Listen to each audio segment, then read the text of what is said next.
pasta, it's one of the best ways to use up some of the leftovers that are always sitting around the house. My obedient ingredient pine nuts are gonna be doing double duty in this meal. And I'm gonna be making spaghetti and meatballs, one of my all-time favorites. But of course, the meatballs are with lamb. I wanna start by making a panade. The French call sopped up bread panade. It's used as a paste to help bring together meat farces to make them tender. Don't be intimidated. Farce simply means that it's a paste-like mix, usually containing meat. Maybe about half of it will be quite enough for what I need. And I wanna trim off the crusts, because it's very hard. I'm looking for this stuff on the inside where it's much softer. For a panade, I can use mostly any type of white bread, but I'm using ciabatta because I'm also making a panzanella bread salad, and I want that Italian crusty bread. Save those for the birds, or I can dry them and use them for breadcrumbs. Now in my bread, I'm gonna be adding a liquid just to soften it up. I wanna dice it up so it's easier and it absorbs faster. It's fun. Into the bowl. Just enough milk that once it's absorbed, the bread is gonna be soft and malleable. So I just wanna make sure it's well on its way so I can toast some pine nuts. I love nuts. I love especially when you toast the nuts and you get that nice, nutty, warm exterior. Gonna need about a half a cup or so. I think it's a couple handfuls.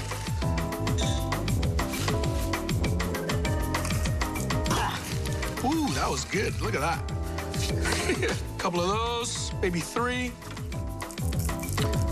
Get into the shallot.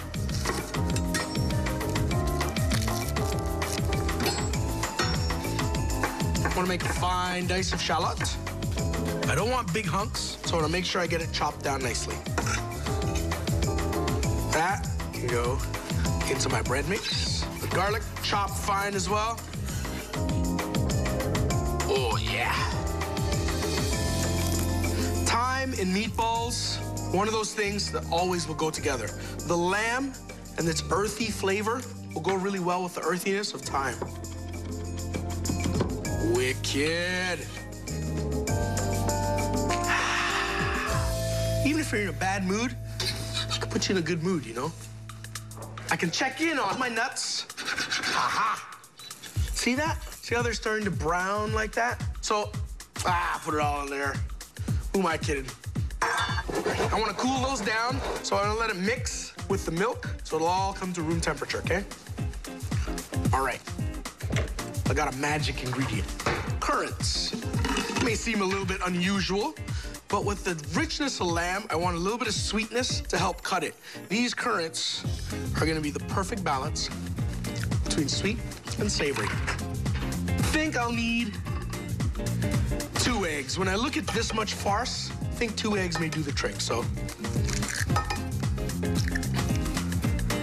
Add a little bit of black pepper. With my trusty whisk right here, see this? You whisk the eggs, just like that. I want to break up that bread.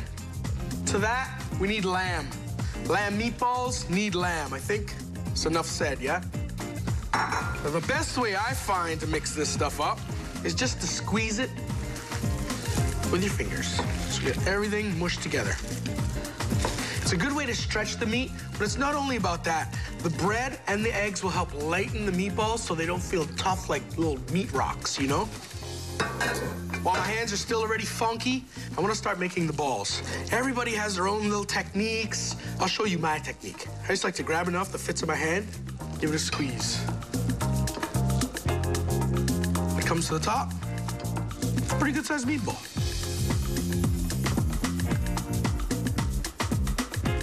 Once I got these balls all about the same size, then I can start rolling them. Really, there's no magic trick to it. You just roll the balls along,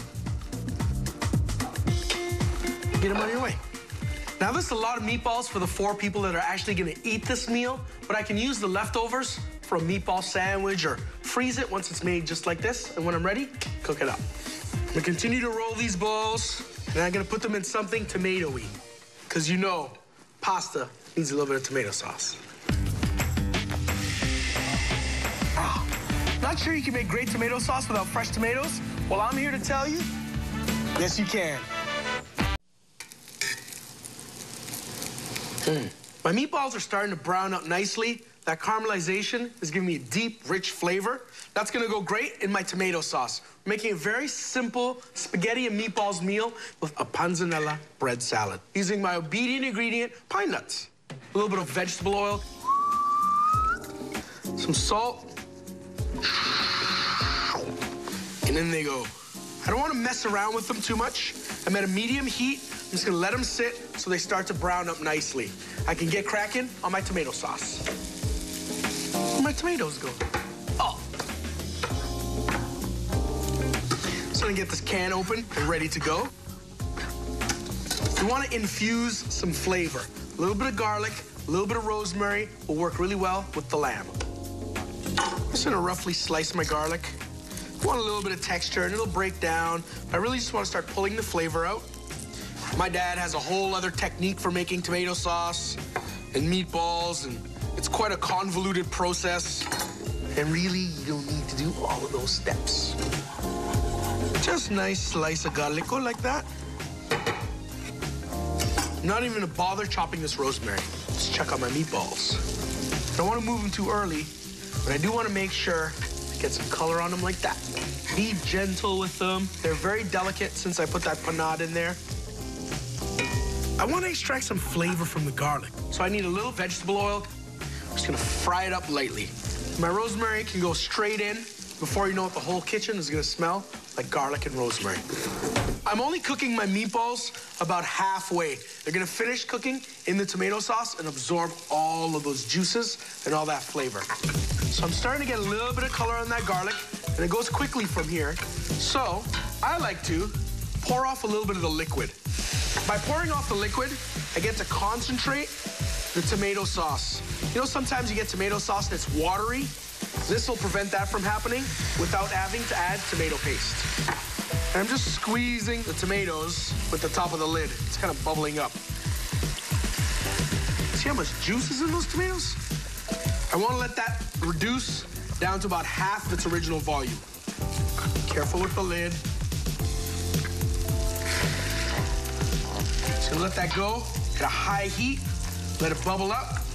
Whenever I make a tomato sauce, I like to add a little bit of sugar. It just helps to cut the acid in the tomato, just a pinch. So now my sauce has come down about half of its original consistency, and it's starting to thicken a little bit. That's when I can take the actual tomatoes, and because I like to keep it rustic, just squeeze them in my hand like that, throw them in. I like to use canned tomatoes unless I'm at the peak of tomato harvest season, because the canned tomatoes have been harvested and canned at the peak. So it's like I got fresh tomatoes straight out the garden. Gotta give my hands a little rinse. Okay, so everything's coming together at the same time. My tomato sauce is thickening up nicely and the flavors are developing. My meatballs are all brown on all sides. That looks like a good consistency. Just gonna transfer over my meatballs. Oh, look at that color. Sexy, baby. These can go in. Now all my ingredients are coming together. I like to add a little bit of bay leaf. One, maybe two. Why not? Nice fresh bay leaf always helps to support and round out flavors. I want to let this cook in the oven for about 20 minutes at 375 degrees. This meal is really inspired by all the staff meals that have been cooked in the restaurants over the years. A lot of times it entails pasta. Not always pasta as good as this. But just when you thought the pasta was good, wait till you try the bread salad.